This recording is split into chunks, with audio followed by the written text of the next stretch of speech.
Big update for Benjamin Sesko to Manchester United, revealed to us by Jacobs Ben and Fabrizio Romano. You know, when those two combine, you know what exactly you expect from those two. And after all, they come and obviously hint on something, just know there is something that is really going on. Ronaldo Cristiano convincing David De Gea to join Al Nassr, and Brandon Williams bidding farewell to the side of Ipswich in there for you. Smash like button, comment and share. If you're watching us for the very first time, endeavor to subscribe to this channel so as not to miss out on the stories that we do upload in here on a daily. Rock and David is my name, and hope you guys are really having fun wherever you are. And let's see close to 400 likes smash in this video. Don't forget to subscribe so as not to miss out on stories that we do upload in here on a daily. You know the target and you know the drill that we are looking in for. 20,000 subscribers. You know, let's first hit 20 and then we'll see how obviously go there. But continue to subscribe, my mates, and we thank God for the gift of life, the Muslims. Barakallahu fikum, and may the living to God bless you abundantly to the Christians. And Benjamin Sesko is one of those players that has gonna hit to be linked to Manchester United since the summer of 2022, where Man United went ahead to make a bid of 28 million euros, and it was doubled by the side of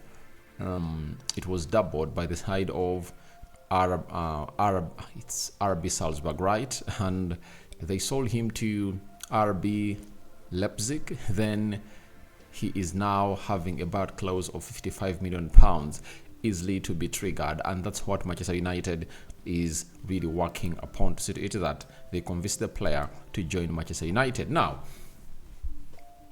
while appearing on the MUFC MPB YouTube channel, Jacobs Ben said Manchester United are expected to be in the conversation to sign Benjamin Sesko this summer.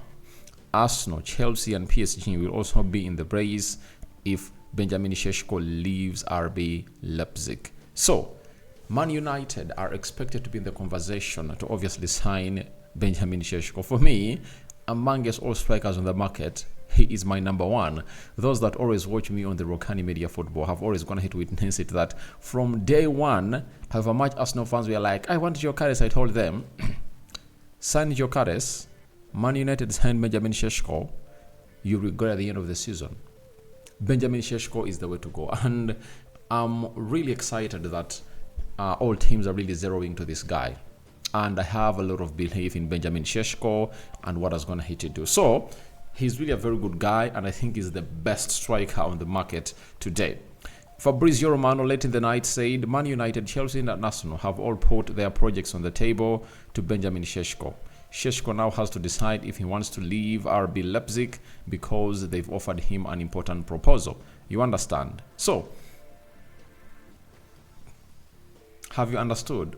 United have gone ahead to put their projects and proposals on the table of Benjamin Sesko, and now it's all about Benjamin Sesko to make a decision, because all of the teams have gone ahead to show potential that we can trigger this 65 million euros clause or 55 million pound clause.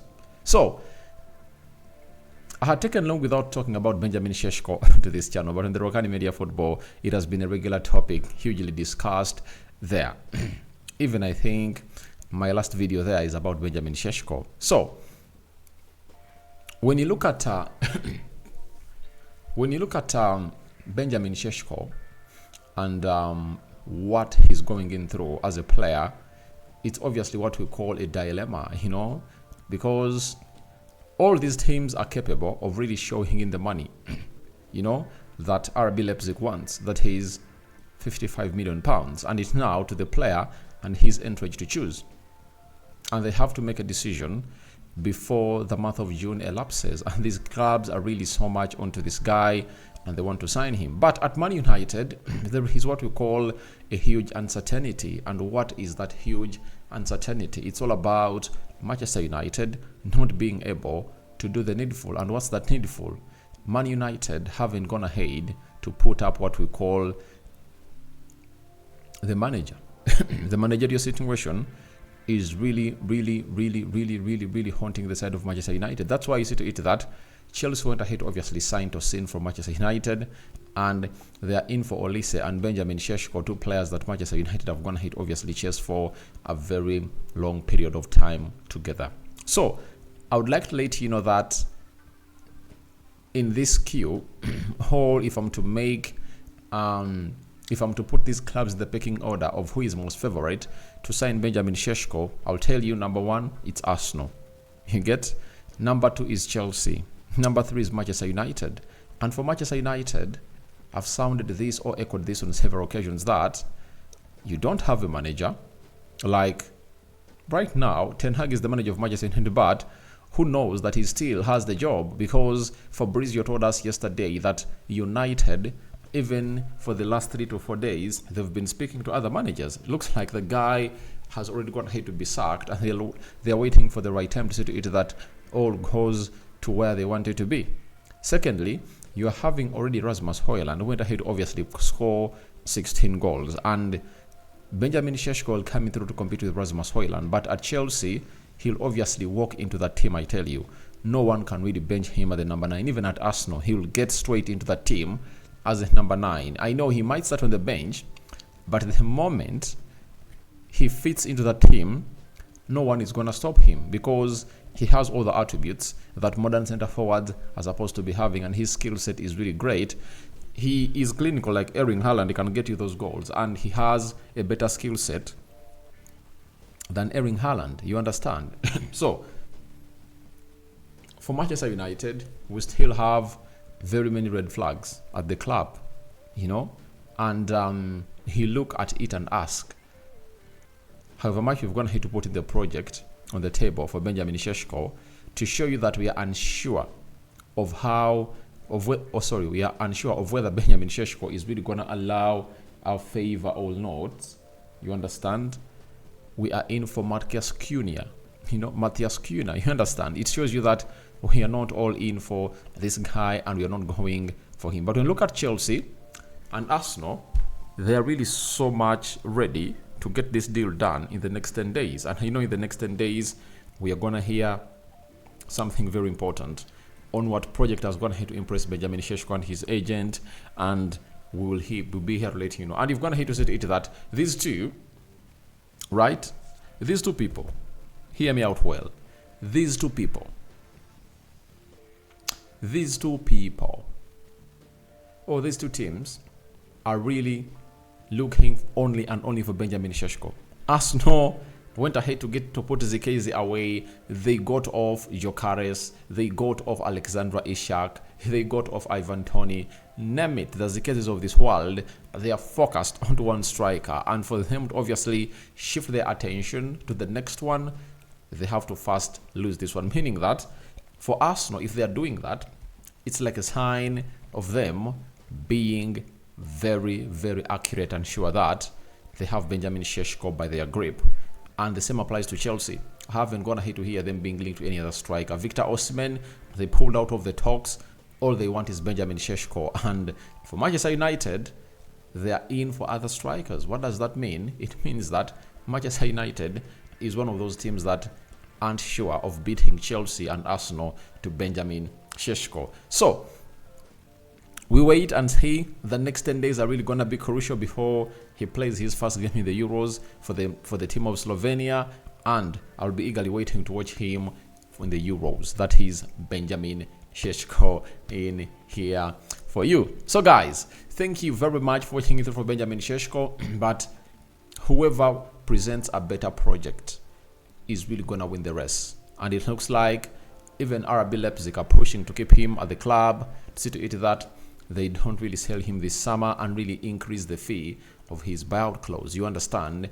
I tell you, Benjamin Sesko is still young and he has a lot to do in there for you. But I would like to warn him a little bit that however much they've gone ahead to put a heavy proposal onto your table, look through what happened to Victor Osimhen. Victor Osimhen last summer had chances of moving to a big club, and he decided to obviously extend his contract with Napoli. And guess what? Right now, they can't even pay his salary, and it looks like he cannot be moved because no team is interested in signing him because of his 130 million euros buyout clause. You understand? So, for Benjamin Sesko, I'm warning him, he should be wise and wise, because the wise see ahead. Now, Benjamin Sesko business done here, and let's go to another story of Cristiano Ronaldo, who is trying to be an agent to obviously convince David De Gea to join the club of Al Nassr. And it's Grammy Bailey. Cristiano Ronaldo is encouraging Al Nassr to consider signing David De Gea, who is still a free agent. Now, for David De Gea, it's still very shocking on how he hasn't gone ahead to get a job. That is it. He's one of the best goalkeepers, but he's that orthodox goalkeeper. He's no longer the modern goalkeeper. And I don't know whether in the due course of him being of him not having a job, he has been really training to be a ball-playing goalkeeper. And for Cristiano Ronaldo, he wants to see Galacticos play in Saudi Arabia. And I think it was one of the things that was part of his deal, that he should convince more superstars to obviously going in there by himself. Because mere him going to Saudi Arabia, it attracted very many players, and that's why you see the likes of Ruben Neves have gone ahead to cross to that side. There is this other guy. There is this other guy that was playing for Celta Vigo, you know, that young Spanish guy that really shocked the world when he went that side. Otavio, very many young guys have gone ahead to go there. But even other people that have gone up in age, that would have gone ahead obviously keep pushing to play on the European market, have gone ahead to find themselves pushing to go there. Eduardo Mendy, you can talk about Khalid Koulibaly, Sadio Mane, and very many others. Now, he's like, he wants to obviously sorry about that. He wants to get in more and more and more and more and more and more superstars go to the side of Al Nassr and Saudi Arabia, because he believes the league is going to be strong. He has been vocal on how this league is better than the MLS. You get? And people are like, you're really insulting the MLS because Lionel Messi is playing that side. And I tell you, before Ronaldo really retires, I tell you, he will obviously look out for a team in the MLS to play there, because business is not done with him in football. I know he's planning to play for the next 3 years, I think, in Saudi Arabia.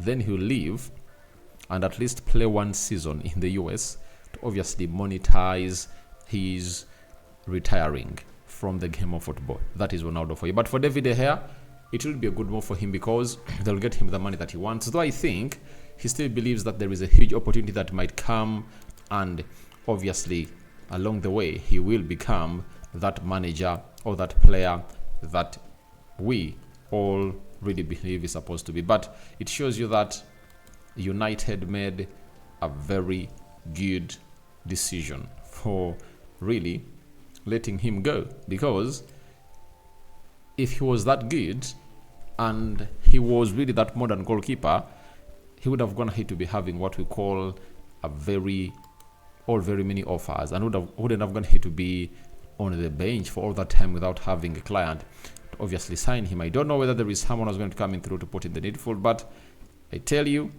everything will come on to that level. Now, let's go to Brandon Williams. He's a person who is expected to obviously leave Man United on a free, and it shows you how bad we are doing, because at least for Brandon Williams, would have gone ahead obviously sell him for some money. But you know the reason? We offered him a huge contract that we couldn't obviously stand as a club of Manchester United. That contract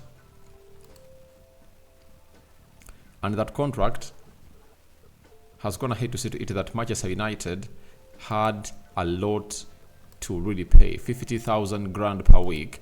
That's what they went ahead to give this guy, and he has gone ahead to bid farewell to Ipswich fans. Ipswich fans, it was a privilege to play for this club. Thank you for the support from everybody associated with the club and outside. Good luck next season. I'll be supporting Opa, the Tractor Boys. But I think he's really gonna come up and sign a permanent contract, because I know Kieran McKenna, the manager, is having him as his right-hand man, because this guy has been at the club of Manchester United and he's going to be living on a free. They have a chance to sign him, right? And if you're Ipswich and there is a player you want to sign fast that has Premier League experience, it's Brandon Williams. You saw him on several occasions when Man United is playing under Ole Gunnar Solskjaer, that Brandon Williams was really one of those players that we're here to obviously look at and say, oh, he's that good and he's going to really take this to the next level. So I'm here to wait and see how things pan out, but that is Brandon Williams for you, and he led them to what we call the Champions League. So the Premier League. Man United chasing for Benjamin Sesko, your thoughts about it, and what do you make about the guy himself called Ronaldo convincing De Gea to join Al Nassr? Former two United legends, obviously wanting to be playing for the same team again. They played at Manchester United between 2021 to 2022, and here we come in peace to see how these things really go on. And lastly, Brandon Williams. Do you think Ipswich should sign him on a permanent deal? All that and more into the comment section below. Rock and David is my name. We are out. See you later, and we cover you all in the precious blood of Jesus Christ. And may the living to God bless you and bless you abundantly. We are out.